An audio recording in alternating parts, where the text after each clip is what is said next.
ॐ सहनाववतु सहनौ भुनक्तु सह वीर्यं करवावहै तेजस्विनावधीतमस्तु मा विद्विषावहै। ओम शांति शांति शांति। हरि ओम। प्रिय मित्रांनो, नमस्कार। उत्तिष्ठत जागृत या सिरीजमध्ये आपलं स्वागत आहे। आणि आज आपण चिंतनासाठी एक नवीन कविता घेत आहोत। कवितेचं शीर्षक आहे हीच समस्या साधकांची। हीच समस्या साधकांची। तर पहिलं कडवं आहे, ध्यानधारणा नित्य करतो तरी प्रगती का नाही होत, हीच समस्या साधकांची, नैतिकता नसे जीवनात, नैतिकता नसे जीवनात। बघा, आपण गुरुकडून दीक्षा घेतो, दररोज ध्यान धारणा करतो, साधना करतो, आपण सगळं करतो आणि तरी आपली तेवढी प्रगती होत नाही। कारण आपण जरी साधना करत असलो तरी काही गोष्टी जीवनामध्ये फार महत्त्वाच्या असतात।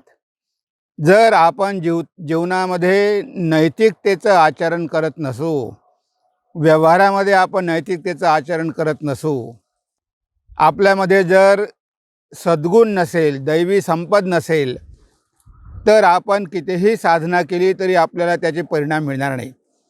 कारण आपलं जीवन चांगलं असणं जे आध्यात्मिक होण्याऐवजी आपण पहिले नैतिक व्हायला पाहिजे, एक चारित्र्यवान मनुष्य व्हायला पाहिजे। जर आपण चारित्र्यवान आणि नैतिक जर असलो तर आपली आध्यात्मिक प्रगती नक्कीच होणार। पण आपण ह्या गोष्टींकडे दुर्लक्ष करतो।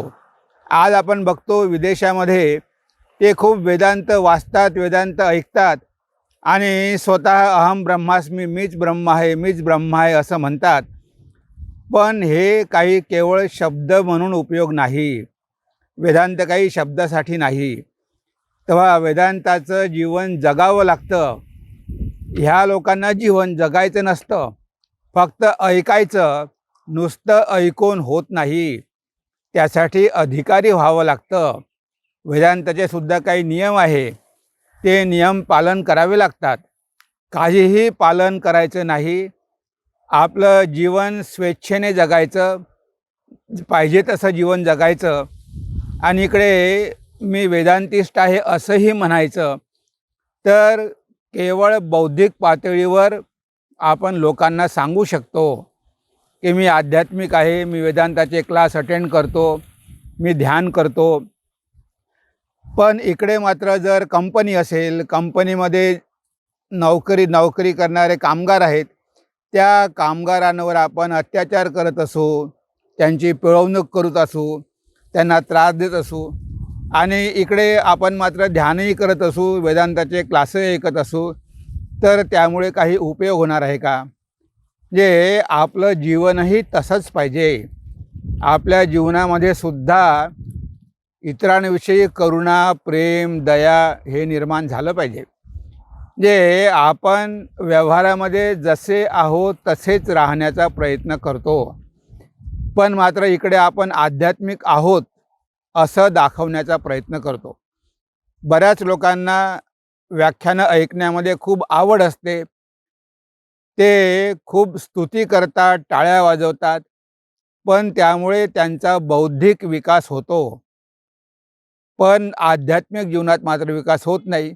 कारण ते ऐकतात आणि आचरण मुळीच करत नाही। तेव्हा वेदांत नुसतं ऐकण्याचा नाही, ती अनुभूतीची अवस्था आहे। आणि बरेचदा साधक स्वतःला साधक म्हणतात, पण त्यांच्या जीवनामध्ये आपण बघतो की त्यांची जीवनशैली जी आहे ती योग्य नसते। ते सकाळी उठणार नाही, व्यवस्थित काम करणार नाही, आळसामध्ये जीवन घालवणार, लोकांना त्रास देणार आणि इकडे मात्र मी ब्रह्म आहे असंही म्हणणार। त्यामुळे काही उपयोग होणार आहे का? त्यामुळे काहीही फायदा नाही।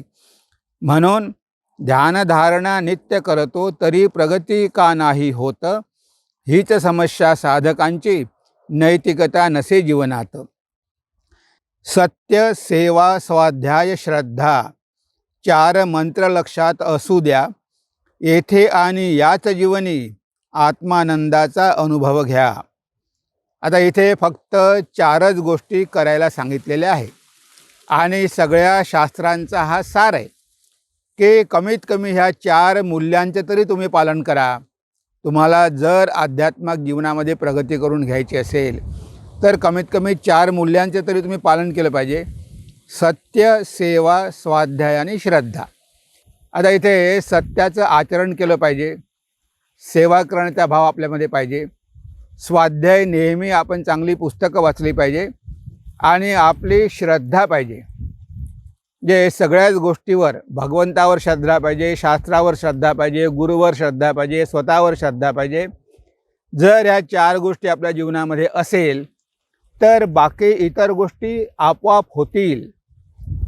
तेव्हा कुठे आपल्या आध्यात्मिक जीवनाला सुरुवात होईल आणि या जीवनामध्ये आपण आत्मानंदाचा अनुभव घेऊ शकू. जे आपल्याला जे ध्यान पाहिजे, ज्या ज्ञानासाठी आपण ध्यानधारणा करत आहोत ते आपल्याला प्राप्त होईल. पण या 4 गोष्टींचं आचरण करणं अतिशय आवश्यक आहे. ते कशाप्रकारे आचरण केलं पाहिजे? सत्याचाच होतो अंती जय, सांगती शास्त्रे एक स्वरात. सत्याचे पालन होत नाही, कसे येणार सत्य जीवनात. शेवटी जय सत्याचा होतो हे आपले शास्त्र सांगतात. सत्यमेव जयते. भगवान श्री रामकृष्ण म्हणायचे की ह्या कलियुगामध्ये तुम्हाला दुसरी कोणतीही साधना करायची गरज नाही. तुम्ही जरी सत्याचं आचरण केलं तरी तुम्हाला ईश्वर दर्शन होऊ शकते. आता बघा, भगवान श्री रामकृष्णांनी सांगितलेलं आहे की कलियुगामध्ये सत्यवचन हीच खरी तपस्या आहे. पण आपण किती सत्याचं आचरण करतो?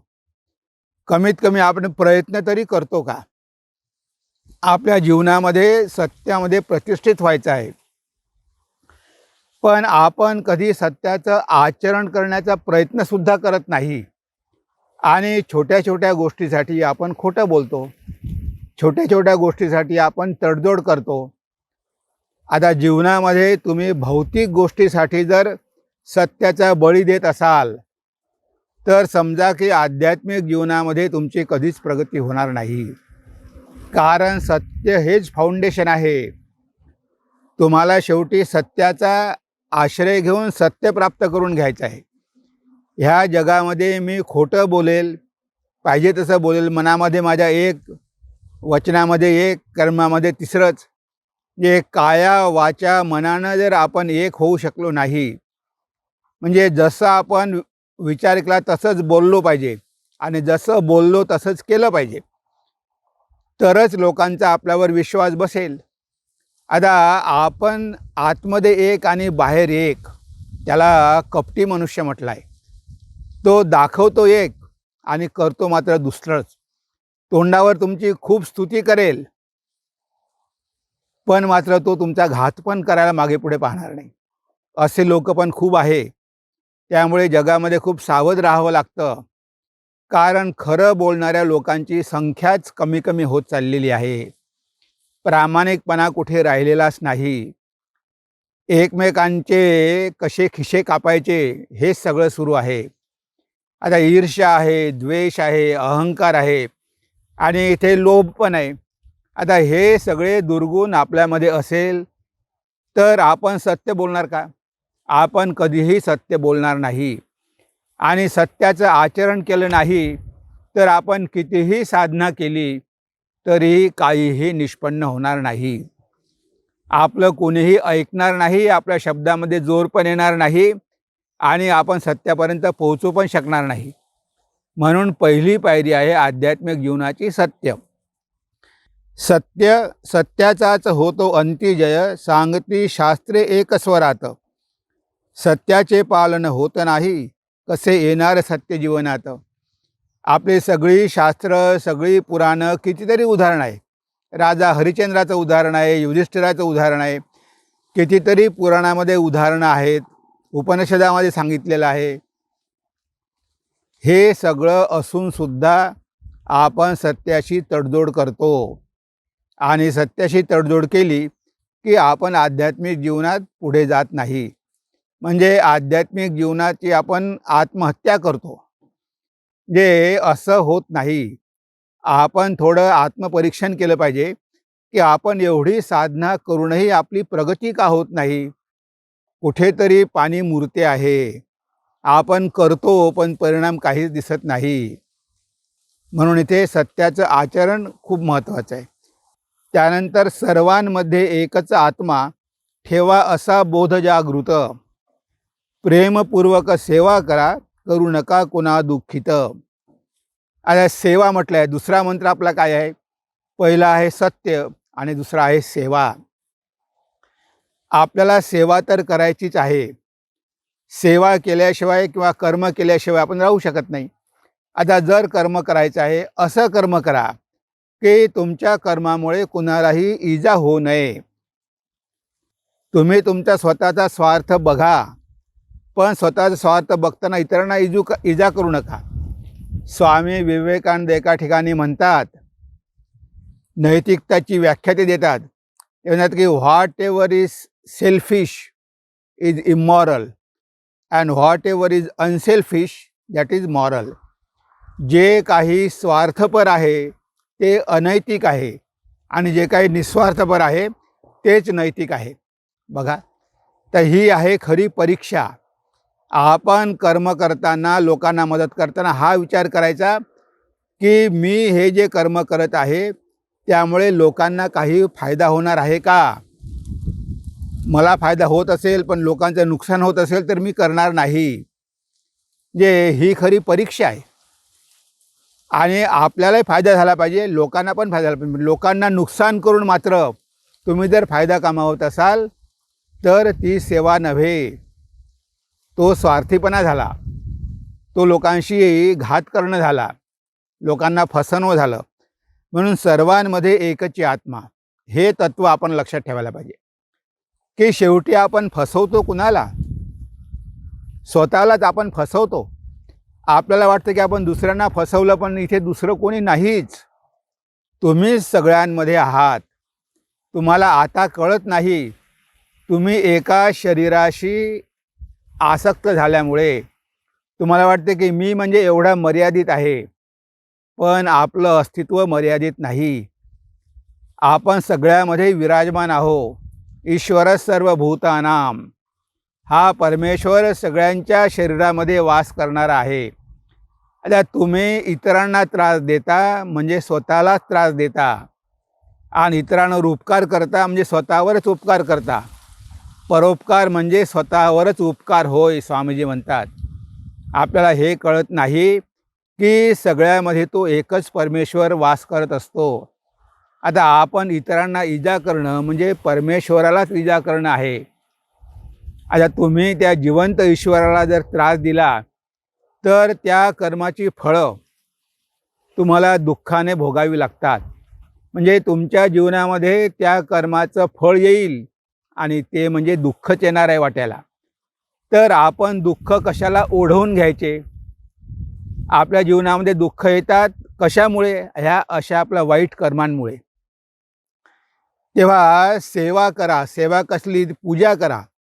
स्वामी विवेकानंद म्हणायचे की वर्क इज वर्शिप. तुम्ही सेवा करा, पण ती सामाजिक सेवा नव्हे. आपण समाज बदलू शकत नाही. आपल्याला स्वतःला बदलायचं आहे. सेवा करण्याची संधी तुम्हाला भगवंतानी दिलेली आहे. तेव्हा या संधीचा फायदा घ्या. जगाची काळजी भगवंत वाहतो. तुमच्या वाचून काही ह्या जगाचे कोणतेही काम थांबत नाही. तुम्ही असला काय नसला काय हे जग चालणारच आहे. With you, without you, in spite of you, ह्या जगाचं काम सुरू राहणारच आहे. आपल्याला संधी दिली हे आपलं सौभाग्य. तेव्हा इथे भगवंत समजून जो मंत्र भगवान श्री रामकृष्णांनी दिला की शिवभावे जीवसेवा, ही दया नाही, ही सामाजिक सेवा नाही, तर ही साक्षात शिवाची पूजा आहे. अन्न वस्त्र देऊन करा, औषध देऊन करा, त्यांना शिक्षण देऊन करा, अध्यात्म देऊन करा, कोणत्याही मार्गानं करा, पण हे लक्षात ठेवा की तुम्ही काही महान करत नाही. स्वतःची बढाई मारू नका. मी एवढी मदत केली, मी एवढे उपकार केले, असं सांगत फिरण्याची काही गरज नाही.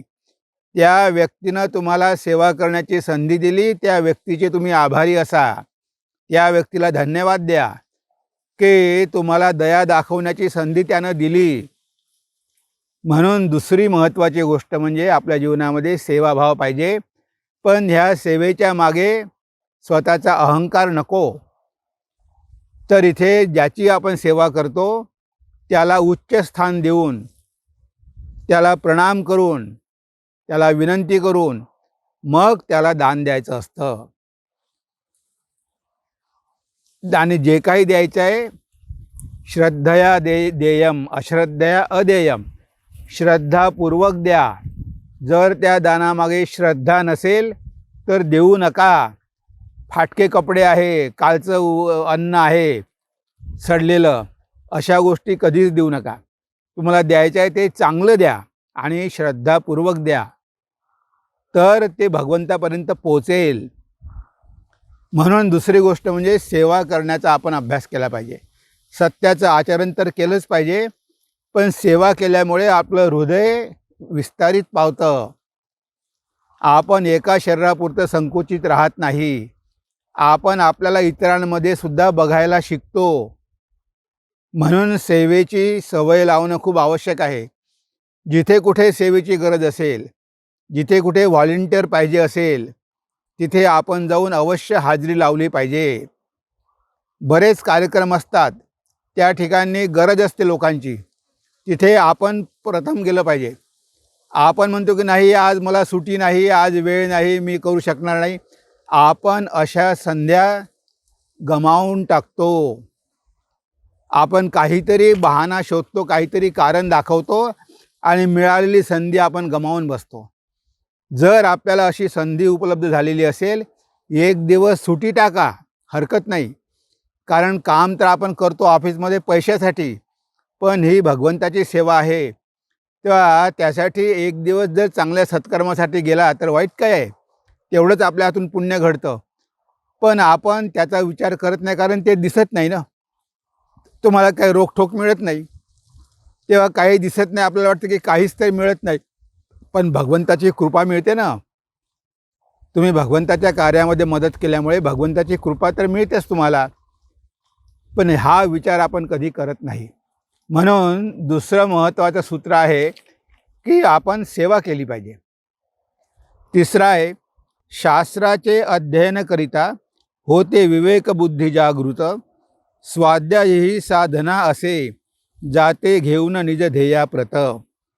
तर इथे काय म्हटलेलं आहे की शास्त्राचे अध्ययन करिता होते विवेकबुद्धी जागृत.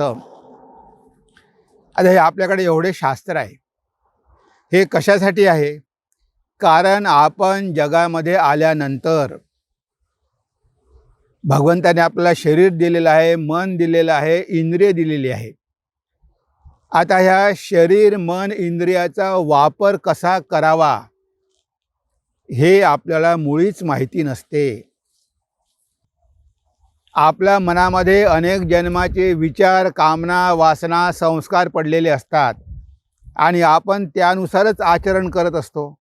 आणि जास्तीत जास्त आपल्या मनामध्ये विकारच असतात. काम, क्रोध, लोभ, मद, मोह, मत्सर हे सगळे आपले शत्रू आहेत आणि हे शत्रू मनामध्ये बसलेले असतात. आपण त्या संस्कारामुळे किंवा त्या विकारांमुळे प्रभावित होऊन ह्या जगामध्ये कार्य करीत असतो. पण शास्त्र आपल्याला सांगते की नाही, तुम्ही तुमच्या संस्काराप्रमाणे किंवा विकारांप्रमाणे काम करू नका. तस्मात् शास्त्र प्रमाणम ते कार्यो व्यवस्थितो. गीतेमध्ये म्हटलेलं आहे की शास्त्रामध्ये काय सांगितलेलं आहे, कोणतं कर्म करणीय आहे आणि कोणतं कर्म आपण टाळलं पाहिजे हे शास्त्रामध्ये सांगितलेलं आहे. तुम्ही शास्त्राप्रमाणे कर्म करा. तस्मात् शास्त्र प्रमाणम ते. आता आपण जर शास्त्राचं अध्ययनच केलं नाही तर आपण आयुष्यभर आपल्या विकारांच्या मागे धावत कर्म करत राहू. कधी लोभाने प्रवृत्त होऊन कर्म करू, तर कधी ईर्षेने होऊन प्रवृत्त होऊन कर्म करू. आणि त्यामुळे काय होईल, आपल्या हातून वाईट कर्म घडतील. आपण लोकांना त्रास देऊ आणि त्यामुळे आपल्या जीवनामध्ये दुःख येतील. म्हणून कोणतं कर्म केलं पाहिजे, कोणतं कर्म आपण टाळलं पाहिजे, हे सगळं शास्त्रामध्ये सांगितलेलं आहे. आणि त्यासाठी आपल्याला स्वाध्याय आवश्यक आहे, शास्त्राचं अध्ययन आवश्यक आहे. जर आपण शास्त्र वाचलीच नाही तर आपल्याला काहीही कळणार नाही. आपण एखाद्या पशुसारखं राहून जाऊ, म्हणजे आपलं जीवन सुसंस्कृत होणार नाही. जेव्हा शास्त्र वाचतो तेव्हा आपल्याला नवीन संस्कार मिळतात. शास्त्रामध्ये जे सांगितलं आहे त्याप्रमाणे आचरण केल्यामुळे आपली प्रगती होते. आपलं मन आपल्या नियंत्रणात येतं. आपल्या इंद्रियावर आपण कंट्रोल करू शकतो.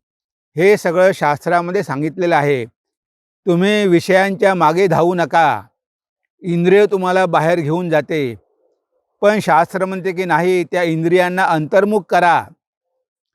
ते जेवढे बाहेर जातील तेवढं तुमचं मन चंचल होईल, तेवढी तुमची अधोगती होईल. कारण इंद्रियांना तर जगातले भोगच पाहिजे ना. पण आपलं भोग काही जीवनाचे ध्येय नाही. आपलं जीवनाचं ध्येय आहे योग.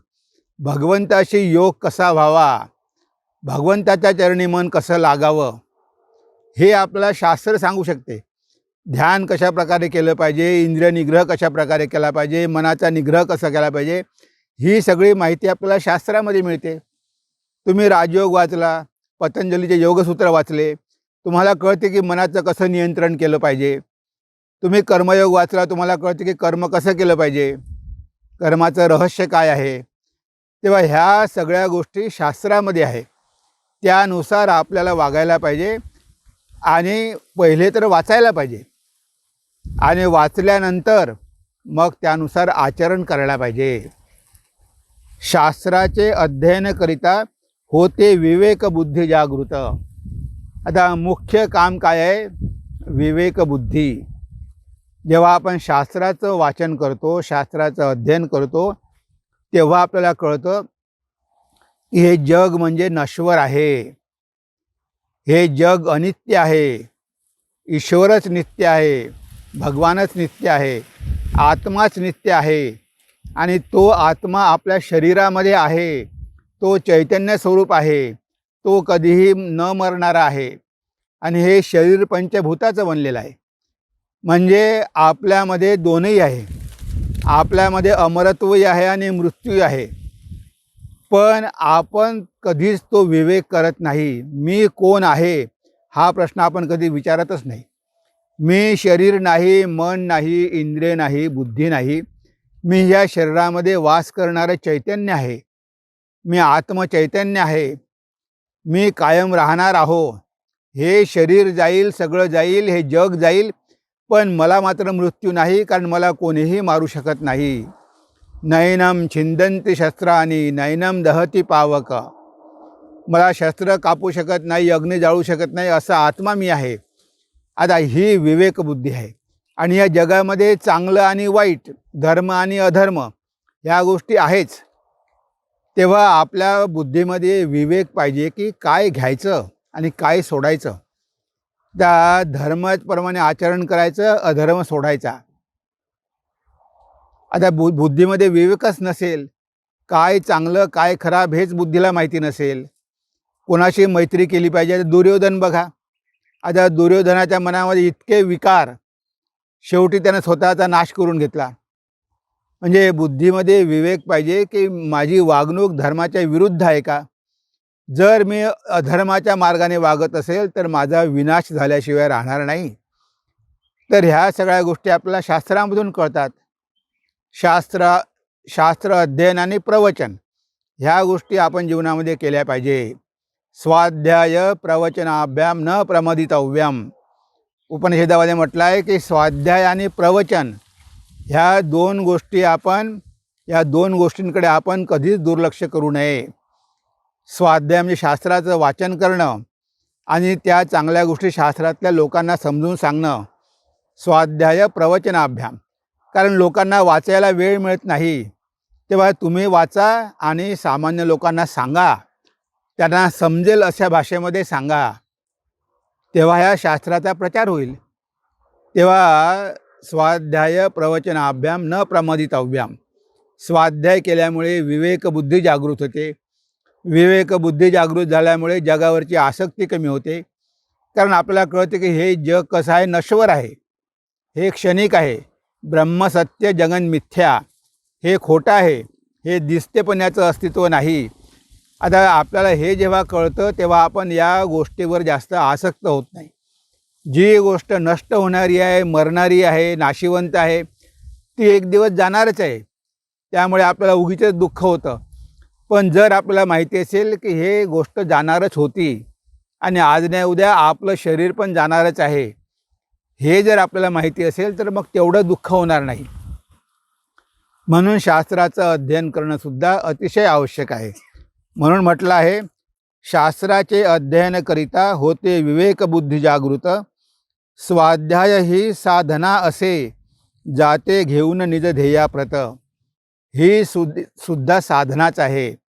जेव्हा आपण नेहमी निरंतर ध्यान करतो की मी आत्मा आहे, मी आत्मा आहे, अहम ब्रह्मास्मी, हे शरीर, हे मन, ही बुद्धी, हे सगळं अनित्य आहे, असं आत्मचिंतन केल्यामुळे काय होतं, आपण शेवटी आत्मा प्राप्त करून घेतो.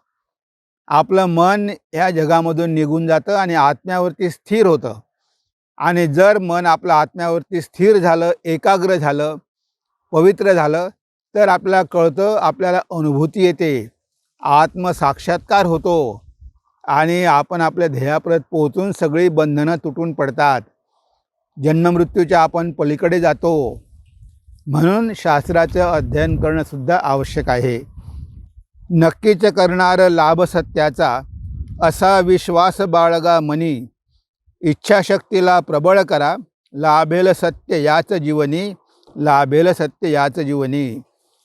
आणि शेवटी आपल्यामध्ये दृढ निश्चय पाहिजे, दृढ विश्वास पाहिजे की याच जन्मामध्ये मी भगवंताचा लाभ करून घेईल.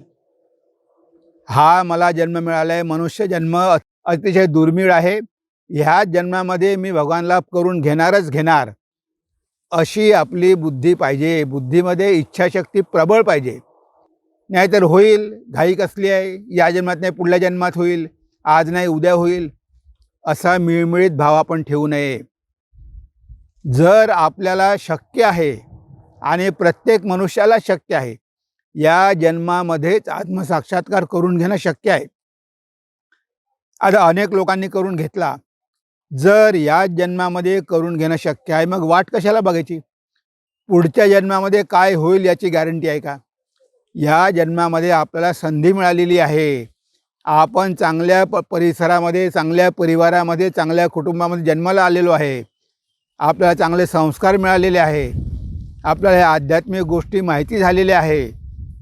जर आपण एखाद्या खेडेगावामध्ये असतो तर आपल्याला ह्या गोष्टी कधीही कळल्याही नसत्या. कधी रामकृष्ण विवेकानंदांची पुस्तकं वाचायलाही मिळाली नसती. पण आपलं एवढं सौभाग्य की सगळ्या गोष्टी जुळून आल्या. आता ह्या सगळ्याच्या सगळ्या गोष्टी पुढच्या जन्मामध्ये जुळून येईल याची काय गॅरंटी आहे? मग उधार कशाला ठेवायचं? उद्याच्या भरोश्यावर कशाला बसायचं? उद्या काय होईल माहिती नाही, मनुष्यजन्म मिळेल की नाही याचीसुद्धा गॅरंटी नाही. आपण जर वाईट कर्म केले तर आपल्याला मनुष्यजन्म पण मिळणार नाही, 84 लक्ष योनीमध्ये आपल्याला फिरावं लागेल. तेव्हा या जन्मामध्ये जर आपण हे ध्येय प्राप्त करून घेतलं तर पुन्हा पुन्हा आपल्याला या जगामध्ये यायची गरज नाही. आपण सगळ्या बंधनातून मुक्त होऊन जाऊ. म्हणून म्हटलं आहे की या जन्मामध्ये मी भगवान लाभ करून घेईल, असा बुद्धीमध्ये आपल्या दृढ विश्वास पाहिजे, दृढ निश्चय पाहिजे, इच्छाशक्ती प्रबळ पाहिजे. सगळं काही इच्छाशक्तीवर आहे. मी करणार म्हणजे करणारच. मन कितीही विरोध करो, मन सुरुवातीला तुमचं ऐकणार नाही. तुम्ही मनाला म्हटलं की सकाळी उठून ध्यान केलं पाहिजे, मन ऐकणार नाही. पण शेवटी मन तुमचं गुलाम आहे. मन तुमच्या ताब्यात पाहिजे. तुम्ही मनाच्या आज्ञेप्रमाणे वागायला नको. मन तुमच्या इच्छेप्रमाणे वागलं पाहिजे. म्हणजे आपण जर इच्छाशक्ती प्रबळ केली, if there is will there is way, जर इच्छाशक्ती प्रबळ असेल तर ह्या मनाला तुमचं ऐकावं लागेल. तुम्ही ह्या मनाकडून खूप काम करून घेऊ शकता. मनामध्ये प्रचंड शक्ती आहे, पण हे मन आळशी आहे आणि ह्या मनाचा स्वभाव नेहमी इंद्रियाच्या मागे धावणं आहे. पण बुद्धी मनापेक्षा श्रेष्ठ आहे, इंद्रियापेक्षाही श्रेष्ठ आहे आणि भगवंतांनी ही बुद्धी सगळ्यांनाच दिलेली आहे. ह्या बुद्धीचा वापर करा, इंद्रिय मनाला कंट्रोल करा आणि याच जन्मामध्ये साधना करून भगवंताचा लाभ करून घ्या. हेच तर आपल्या जीवनाचा उद्देश आहे. आणि ह्या कवितेमध्ये हेच सांगितलेलं आहे की कमीत कमी ह्या 4 गोष्टी जरी आपण आचरण केलं पाहिजे जीवनामध्ये. जर आपल्याला आध्यात्मिक जीवनामध्ये प्रगती करून घ्यायची असेल, एक साधक आहे त्याची हीच समस्या आहे की साधना करतो पण प्रगती होत नाही. प्रगती होत नाही कारण ह्या गोष्टी आपल्यामध्ये कुठेतरी कमी पडतात. एक तर आपल्यामध्ये इच्छाशक्ती नसते, सुरुवातीला आपल्यामध्ये खूप वैराग्य असते आणि नंतर आपण प्रयत्न पण खूप करतो, पण हळूहळू ते सगळं ढिलं पडत जाते. आपला त्यामधला उत्साह कमी होत जातो, आपलं वैराग्य कमी होते, पुन्हा हे जग आपल्यावर हावी होते. मग आपलं साधन भजनामध्ये मन लागत नाही. म्हणजे बघा कसं हळूहळू आपलं मन जगाकडे ओढलं जातं, आपल्याला कळत पण नाही. घर सोडलं त्यावेळेस आपल्या मनाची स्थिती काय होती, ती मनाची स्थिती आपल्याला शेवटपर्यंत टिकून ठेवायची आहे. आपण जेव्हा घर सोडलं तेव्हा आपण निश्चय केला होता की मी भगवंताचा लाभ करून घेण्यासाठीच घर सोडत आहे. पण नंतर काही वर्षानंतर तो आदर्श, ते ध्येयच आपण विसरून जातो आणि बाकी गोष्टीमध्ये आपण उगीचच अडकून पडतो. बाकी गोष्टीमध्ये आपण इंटरेस्ट दाखवायला लागतो आणि ज्यासाठी आलो तीच गोष्ट आपण विसरून जातो. म्हणून शेवटी विश्वास पण पाहिजे, स्वतःवर विश्वास पाहिजे, आत्मविश्वास पाहिजे की ह्या जीवनाचे ध्येय मी याच जन्मात प्राप्त करून घेईल. डू ऑर डाय, करो या मरो. एकतर मी जीवनाचं ध्येय प्राप्त करून घेईल किंवा त्या प्रयत्नामध्ये शरीर त्याग तरी करेल. अशा प्रकारे मनामध्ये जोर पाहिजे, तर आपल्या साधनेमध्ये आपल्याला यश प्राप्त होईल. आपण जर सगळं ढिलं सोडून दिलं तर काही होणार नाही. असे कितीतरी जन्म निघून जातील, पण कधीच आपण आपले ध्येय प्राप्त करून घेऊ शकणार नाही. भगवान श्री रामकृष्णांना हे मिळमिळीतपणा बिलकुल आवडत नव्हता. ते म्हणायचे बनत बनत बन जाई, हरीसे लगी रहो रे भाई. हे मला मुळीच आवडत नाही. म्हणजे अशा प्रकारे भाव नको. नाही, याच जन्मात आजच मला जीवनाचं ध्येय प्राप्त झालं पाहिजे, ईश्वराचं दर्शन झालं पाहिजे, असा मनाचा भाव असेल तर आपल्याला याच जन्मामध्ये सत्याचं दर्शन होईल आणि आपलं जीवन धन्य होईल. तर ही जी आपली अडचण आहे साधकांची की प्रगती का होत नाही, प्रगती का होत नाही, त्यासाठी ह्या गोष्टींचा आपल्यामध्ये अभाव असतो, म्हणून आपली प्रगती होत नाही. आता ह्या 4च गोष्टी सांगितलेल्या आहे, तेवढ्या तरी करण्याचा प्रयत्न करा. प्रगती का होणार नाही, या जन्मामध्येच तुम्ही आत्मानंदामध्ये डोलू लागाल. पण त्यासाठी मनाची तयारी पाहिजे. देह गेला तरी हरकत नाही, पण मी भगवंताचा लाभ करून घेणार. तर अशी आपल्या संतांच्या मनामध्ये अशा प्रकारचा जोर होता. त्यामुळे त्यांनी ते सत्याचं दर्शन केलं, कठोर तपस्या केली. देह जाओ अथवा राहो, देह राहो की जाओ, पण मला भगवंताचं दर्शन झालंच पाहिजे, असा त्यांच्या मनाचा भाव होता. तेव्हा ही कविता आपण एकदा वाचून घेऊ, पूर्ण कविता, आणि त्यानंतर आपल्या चिंतनाला आपण विराम देऊ. उत्तिष्ठत जाग्रत हीच समस्या साधकांची, ध्यानधारणा नित्य करतो तरी प्रगती का नाही होत. हीच समस्या साधकांची, नैतिकता नसे जीवनात. सत्यसेवा स्वाध्याय श्रद्धा 4 मंत्र लक्षात असू द्या, येथे आणि याच जीवनी आत्मानंदाचा अनुभव घ्या. सत्याचाच होतो अंती जय, सांगती शास्त्रे एकस्वरात. सत्याचे पालन होत नाही, कसे येणार सत्य जीवनात. सर्वांमध्ये एकची आत्मा, ठेवा असा बोध जागृत. प्रेमपूर्वक सेवा करा, करू नका कुणा दुःखित. शास्त्राचे अध्ययन करिता होते विवेकबुद्धी जागृत. स्वाध्याय ही साधना असे, जाते घेऊन निज ध्येयाप्रत. नक्कीच करणार लाभ सत्याचा, असा विश्वास बाळगा मनी. इच्छाशक्तीला प्रबळ करा, लाभेल सत्य याच जीवनी. लाभेल सत्य याच जीवनी. तेव्हा आज आपण ही कविता बघितलेली आहे. हीच समस्या साधकांची, त्यावर चिंतन केलेलं आहे. तेव्हा आज आपण आपल्या चिंतनाला इथेच विराम देऊया. नमस्कार, धन्यवाद. ओम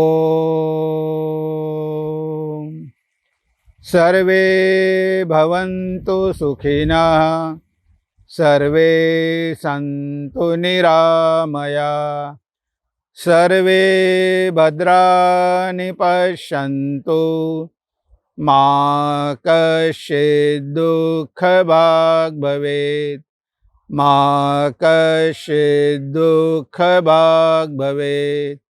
ओम शांति शांति शांति. हरि ओम तत्सत्. श्री राम कृष्णार्पणमस्तु.